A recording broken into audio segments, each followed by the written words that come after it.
తిరుపతి నగరంలో మాంసప్రియులు ఉలిక్కిపడేటువంటి సంఘటన వెలుగు చూసింది. ఒకటి కాదు, రెండు కాదు, దాదాపు 1 టన్ను చెడిపినటువంటి మటన్ను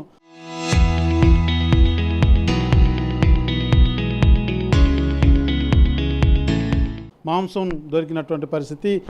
మున్సిపల్ హెల్త్ సంబంధించినటువంటి అధికారులు ఇవాళ ఉదయం మెరుపు దాడులు నిర్వహించినటువంటి పరిస్థితి ఉంది. ఏదైతే ఆ మటన్ అంతా కూడా ఇతర రాష్ట్రాల నుంచి కూడా వచ్చినట్టుగా కూడా భావిస్తున్నారు. ప్రధానంగా ఎంత మాంసం అక్కడ దొరికింది, ఆ మాంసం కండిషన్ ఏమిటి, అసలు ఎన్ని కేజీల వరకు ఉండింది? సో మనకి గతంలో కొన్ని నెలల నుంచి కూడా మనకి పీపీ చావడిలో ఉంది అది మటన్ మార్కెట్. దీని మీద రిపీటెడ్గా కంప్లైంట్స్ రావడం జరిగింది. సో ఈరోజు early morning inspection main veterinary officer, sanitary supervisor, sanitary inspectors, secretaries and మేస్త్రీస్తో ఇన్స్పెక్ట్ చేయడం జరిగింది. ఒకసారి క్యాజువల్గా వెళ్ళి చూద్దామని చెప్పేసి వెళ్ళినప్పుడు మేము కూడా షాక్ అయ్యాం. ఎందుకంటే మేము అంత మోతాదులో చెడిపోయిన మాంసాన్ని వాళ్ళు అమ్ముతారనేసి మేము అనుకోలేదు. పొట్టేలకు సంబంధించి, మేకకు సంబంధించి తలకాయలు, కాళ్ళు, అసలు తలలు అయితే దాదాపుగా కొన్ని వందల తలలు అండ్ కాళ్ళు చెడిపోయిన పరిస్థితుల్లో రంగు మారి పూర్తిగా దుర్వాసన వెదజల్లుతోంది. ఆ ఫ్రీజర్లు అంతా కూడా రక్తం గడ్డగట్టి కొన్ని నెలల తరబడి వాటికి నిల్వ ఉంచడం జరిగింది అక్కడ. దానికి సంబంధించిన పర్చేస్ బిల్లులు కానీ ఎప్పుడు తెచ్చారనేది కూడా లేదు. ఆ చుట్టుపక్కల వాళ్ళని అడిగితే కూడా దాదాపు నెలల తరబడి ఇట్లే స్టోర్ చేస్తుంటారు వాళ్ళని చెప్పి కూడా కంప్లైంట్ వచ్చింది.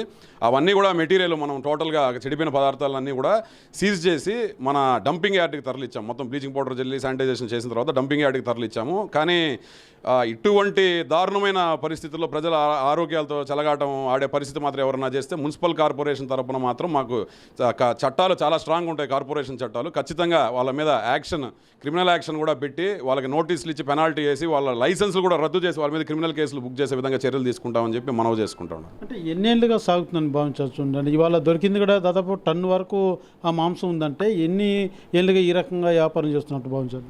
దాదాపుగా 10 ఫ్రీజర్లు మనకి హెవీ ఫ్రీజర్స్ ఉన్నాయి. ఫ్రీజర్స్ నిండా కూడా మనకి 1/2 టన్ను నుంచి టన్ను దాకా మాంసం నిలువ ఉంది. వాటిని ఫ్రీజర్ నుంచి మేము బయట తీయడానికి కూడా 3-4 మనుషులు కమ్ముల సహాయంతో కొడుతూ ఉంటే కూడా అవి రావట్లేదు దాంట్లోంచి. అంటే కొన్ని నెలల తడబడి అవి అక్కడ చెడిపోయి కంటికే కనిపిస్తుంది. టోటల్గా రంగు మారిపోయి బూజు పట్టి వాసన వస్తుంది, దుర్వాసన అంతా వెదజల్లుతోంది. గత కొన్ని నెలలుగా మనకు కంప్లైంట్ వస్తుంది. కానీ మేమేదో కొంత ఒక 10 కేజీలు 20 కేజీలు మాంసం నిలువ ఉంచుంటారని మేము అనుకున్నాం. కానీ ఇన్ని 1/2 టన్ను నుంచి టన్ను మాంసం ఉండడం కూడా మేము కూడా కార్పొరేషన్ సిబ్బంది షాక్ అయ్యాము. అందుకే వాళ్ళందరికీ కూడా మొత్తం దాన్ని మటన్ మార్కెట్ని క్లోజ్ చేసుకొని మొత్తం టోటల్ ఏరియాని అంతా క్లీన్ చేసుకొని ఆ ఫ్రిడ్జెస్ డిస్పోజ్ చేయండి ఫస్ట్ అని చెప్పాము. అంటే ఎప్పటికప్పుడు అవైలబుల్ అయ్యే మీట్ మనకి ఉన్నప్పుడు ఇట్లా తీసుకొచ్చి చెన్నై నుంచి, హైదరాబాద్ నుంచి, ఇతర రాష్ట్రాల నుంచి తీసుకొచ్చి భారీ సంఖ్యలో కొన్ని నెలలు నిల్వ ఉంచి అది కుళ్ళిపోయిన పరిస్థితుల్లో హోటల్కి అమ్మి వాటిని మళ్ళీ ఆ రంగులేసి ఆయిల్ వేయించడం వల్ల బయట సమాజానికి అవి కనపడదు, అది చెడిపినట్టు కూడా.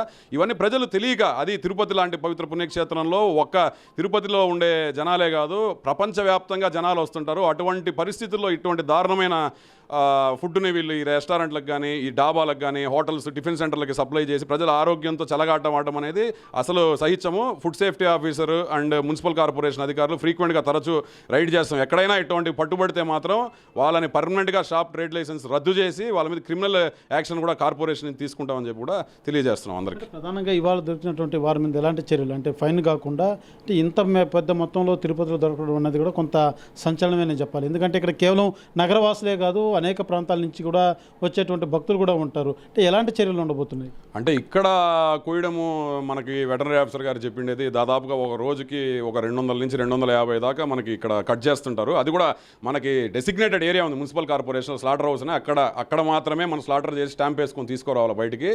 ఇక్కడ ఇలాంటి ప్రాంతాల్లో ఏదైనా వాళ్ళు పెట్టుకుంటే కూడా ఏదన్నా కొంత దాన్ని ఫ్రెష్గా తీసుకొచ్చుండే కట్ చేసి అమ్మచ్చు. కానీ ఇట్లా నిలువ ఉంచుతారనే మాకు కూడా తెలియదు. అది కూడా బయట ప్రాంతాల నుంచి తీసుకువచ్చి ఎటువంటి లైసెన్స్ అనుమతులు లేవు వాళ్ళకి. ఇంత సంఖ్యలో, అంటే టన్నుల సంఖ్యలో వాళ్ళు తీసుకొచ్చి హోటళ్ళకి, రెస్టారెంట్లకి, వీటన్నిటికీ సప్లై చేసి ప్రజల ఆరోగ్యంతో చెలగాటం ఆడుతున్నారంటే అది అసలు మాకు ఇప్పటిదాకా, అంటే మేము జనరల్గా కంప్లైంట్ ఇస్తున్నారు కానీ కంప్లైంట్ ఇచ్చే వాళ్ళు కూడా లోపలికి వెళ్ళి ఎవరు కూడా కంపార్ట్మెంట్లో చూడరు. కాబట్టి వాళ్ళు ఇట్లా చెడిపోయినవి అమ్ముతున్నారనే జస్ట్ మనకు కంప్లైంట్ వచ్చింది. సో అది మేము లోపల పోయి ఓపెన్ చేసిన తర్వాత మేమే షాక్ అయ్యాం. అంటే ఇంత భారీ మోతాదులో, అంటే బయట నుంచి తెచ్చి ఇక్కడ, ఎందుకంటే అక్కడ కొంత రేట్లు ఏదో తక్కువ ఉన్నట్టుంది, అక్కడ వాడకం లేకుండా అక్కడ అంటే టైం అయిపోయినవన్నీ కూడా తీసుకొచ్చి ఇక్కడ చీప్ రేట్లకి, అంటే బయట మార్కెట్లో దొరికే రేట్ల కన్నా కూడా కొంత సగం రేటుకు లేదా 25% ఆఫ్ ద రేట్కి అమ్మేయడం జరుగుతుంది ఇవంతా. సో ఇక్కడ చిన్న వ్యాపారులు, చిన్న డాబాలు, టిఫిన్ సెంటర్లో వీటిలో ఎక్కువగా వీటిని వినియోగం గమనిస్తున్నాం. సో ఎవరెవరైతే వాడుతున్నారు అనేది కూడా మనం ఈరోజు అది ఎంక్వైరీ చేయమని చెప్పి పంపించాము. ప్రస్తుతానికైతే వాళ్ళకి నోటీసులు ఇష్యూ చేయడం జరిగింది. స్టాక్ అంతా ఇమీడియట్గా డిస్పోజ్ చేస్తాం, డంపింగ్ యార్డ్కి నోటీసులు ఇష్యూ చేసాం, పెనాల్టీ వేసాము. అండ్ మనకి నిర్ణీత సమయంలో మనం 7 రోజులు వాళ్ళకి నోటీసు గడువు వేయడం జరిగింది. ఆ ఫ్రీజర్ కంపార్ట్మెంట్స్ అంతా మూవ్ చేసుకొని టోటల్గా ఏరియా మొత్తం క్లీన్ చేసుకొని శానిటేషన్ చేసుకొని నీట్గా ఇవన్నీ డిస్పోజ్ చేస్తే మళ్ళీ వాళ్ళ షాపులు పెట్టుకోవడానికి పర్మిషన్ ఇస్తామని తెలియజేశాం. ఏదైతే మున్సిపల్ హెల్త్ ఆఫీసర్లు కూడా నిర్వీర్యపోయేటువంటి సంఘటన ఇవాళ వెలుగు చూసిందని చెప్పాలి. తిరుపతి నగరంలో ఉన్నటువంటి ప్రజలే కాదు, నిత్యం కూడా వేల సంఖ్యలో తిరుపతి నగరానికి రాకపోకలు సాగించేటువంటి భక్తుల సంఖ్య కూడా గణనీయంగా ఉంటుంది. అలాంటి ప్రదేశంలో ఏదైతే ఇతర రాష్ట్రాల నుంచి కూడా చెడిపినటువంటి మాంసం ఇక్కడ బయటపడడం అన్నది మాత్రం తిరుపతిలో ఇదొక పెను సంచలనంగా మారిందని చెప్పాలి. గతంలో కూడా ఎప్పుడూ ఈ స్థాయిలో మాత్రం కుళ్ళినటువంటి మాంసాన్ని గుర్తించినటువంటి దాఖలాలు కూడా లేవు.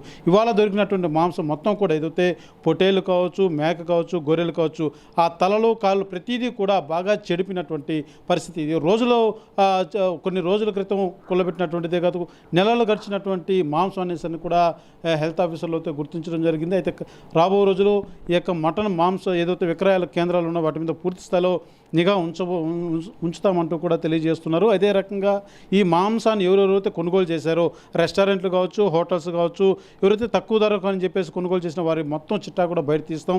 ఎక్కడే కానీ నాణ్యత లేనటువంటి మాంసం విక్రయిస్తే ఉపేక్షించేది లేదంటూ కూడా మున్సిపల్ హెల్త్ ఆఫీసర్లు అయితే తెలియజేస్తున్నటువంటి పరిస్థితి.